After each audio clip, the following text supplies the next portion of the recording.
We all know that feeling of having the perfect comeback, the one line that exposes someone's hypocrisy or cuts through a lie. In our world, a sharp tweet or a clever comment might get you some likes or a bit of backlash. But imagine living in a world where that one line, that one bit of wit, could literally get you thrown into a dungeon without a trial. Imagine a society where your entire life depended on not offending the wrong person, even if that person was clearly in the wrong. This was the world of François-Marie Arouet, a man we now know as Voltaire. He was born in 1694 in Paris, right into the heart of a society that was as rigid as it was powerful. France at the turn of the 18th century was a place of absolute rules. You had the king, you had the church, and you had the nobility. If you weren't part of those circles, you were expected to keep your head down and your mouth shut. But from the very beginning, it was clear that François-Marie wasn't very good at either of those things. He was educated by Jesuits, where he mastered the classics and the art of rhetoric. He was brilliant, and he knew it. But more importantly, he learned how words could be used as tools. He saw that in a world built on pretension, a well-placed joke could be more damaging than a physical blow. As a young man, he moved through the high society salons of Paris, using his humor to charm the elite. He was the life of the party, the cleverest guy in the room. But there was a dark side to being that sharp. In a society where criticism was a crime, his tongue was a liability. The first real turning point in his life came in 1717.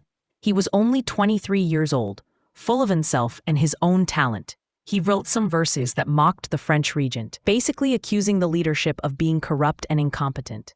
In modern terms, it was a viral hit, but the government didn't see it that way. They arrested him and threw him into the Bastille. Now, the Bastille wasn't just a prison. It was a symbol. It was the physical manifestation of "because I said so." You didn't need a trial to go there. You didn't need a lawyer. If the people in power decided you were a nuisance, you simply disappeared behind those stone walls. Voltaire spent nearly a year there. It wasn't necessarily a brutal stay in terms of physical torture, but the psychological weight was immense. It was a clear message from the state. We own your body because we don't like your mind. But instead of breaking him, the Bastille made him. It was during this time that he decided to reinvent himself. He dropped his family name and took the pen name Voltaire. It was a way of distancing himself from his past and creating a new identity as a professional provocateur. He also started writing a tragedy called Oedipe, which would eventually make him famous. When he finally walked out of those prison gates, he wasn't a humbled young man. He was a man with a mission. He had learned that if he wanted to survive, he had to be smarter. He learned to hide his criticism behind layers of irony, satire, and philosophical distance. He realized that if you can make people laugh at the tyrant loses his power. However, the lesson wasn't fully learned yet. A few years later, Voltaire had a run-in with a nobleman named the Chevalier de Rohan. It started as a verbal spat, with Voltaire using his wit to embarrass the aristocrat. Rohan, who couldn't compete with Voltaire's intellect, decided to use his status instead. He had his hired thugs beat Voltaire in the street while he watched from his carriage. When Voltaire tried to seek justice through the legal system, he found out the hard way that the law didn't apply to people like Rohan. Instead of punishing the nobleman, the authorities threw Voltaire back into the Bastille just to keep him quiet. This was the moment the scales fell from his eyes. He realized that no matter how famous or clever he was still a second-class citizen in a world of inherited privilege.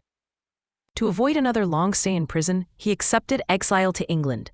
At the time, this felt like a defeat, but it turned out to be the most important thing that ever happened to him. In the 1720s, England was a revelation for Voltaire. He saw a society that was actually functioning, with a degree of religious tolerance and a constitutional government. He saw people like Isaac Newton and John Locke being celebrated for their ideas rather than persecuted for them. He saw that you could have different religions living in the same city without the world ending. He was deeply impressed by the English scientific culture and their relative freedom of expression. When he eventually returned to France, he brought these dangerous ideas with him. He published a book called Letters on the English, which was basically a glowing review of British liberty. But the subtext was clear. Why can't France be more like this? The French authorities weren't stupid. They saw the book for what it was, a direct attack on French absolutism. They banned the book and burned it in public. Voltaire spent the rest of his life playing a high-stakes game of hide-and-seek with the censors. He moved frequently, often living near borders so he could hop across the line if the police showed up. This is where we see the true power of his method. Voltaire didn't write long, boring academic papers that nobody read. He wrote stories. He wrote plays. He wrote thousands of letters.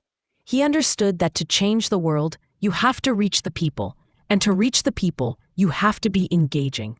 His most famous work, Candide, is a perfect example. On the surface, it's a ridiculous, fast-paced adventure story about a guy who keeps getting hit by every possible disaster. But underneath the humor, it's a devastating critique of the idea that everything is for the best. He was mocking the religious and philosophical optimism of his time that told people to just accept their suffering as part of God's plan.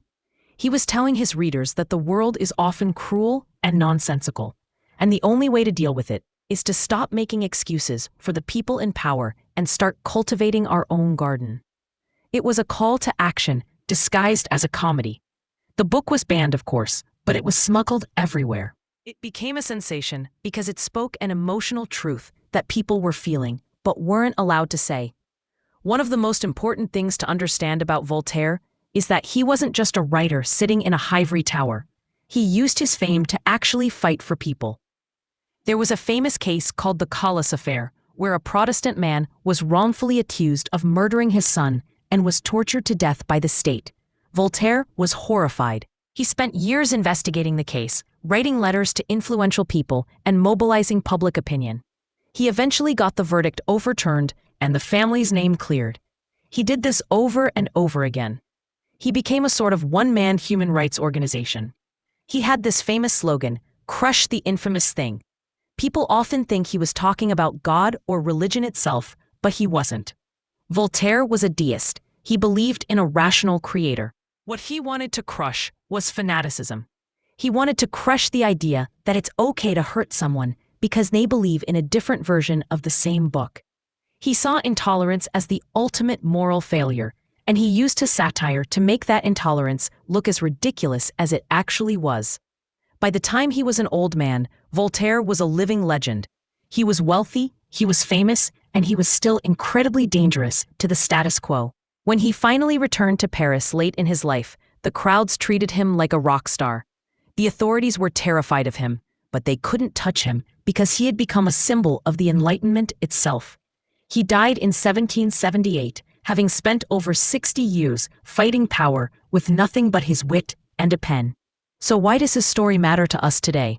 It matters because Voltaire showed us that laughter is a form of resistance. He proved that you don't always need an army to change the world. Sometimes you just need to point out that the emperor has no clothes. He faced the Bastille, he faced exile, and he faced the burning of his books, but he never stopped talking. His life is a reminder of the cost of free expression, but also its incredible power. In a world that often tries to silence dissent with solemnity and authority, Voltaire's legacy is the reminder that we have the right to question, the right to mock, and the right to demand a world built on reason rather than fear. He showed us that even when the walls are thick and the censors are watching, a well-timed joke can start a revolution. But what do you think? In our modern world of instant communication and constant outrage, do you think satire still has the same power it did in Voltaire's time? Or have we become so used to mockery that it doesn't move the needle anymore? It's a fascinating question, and I'd love to hear your thoughts in the comments. Thanks for watching, and if you enjoyed this look into the life of one of history's greatest troublemakers, don't forget to subscribe for more stories like this. I'll see you in the next one.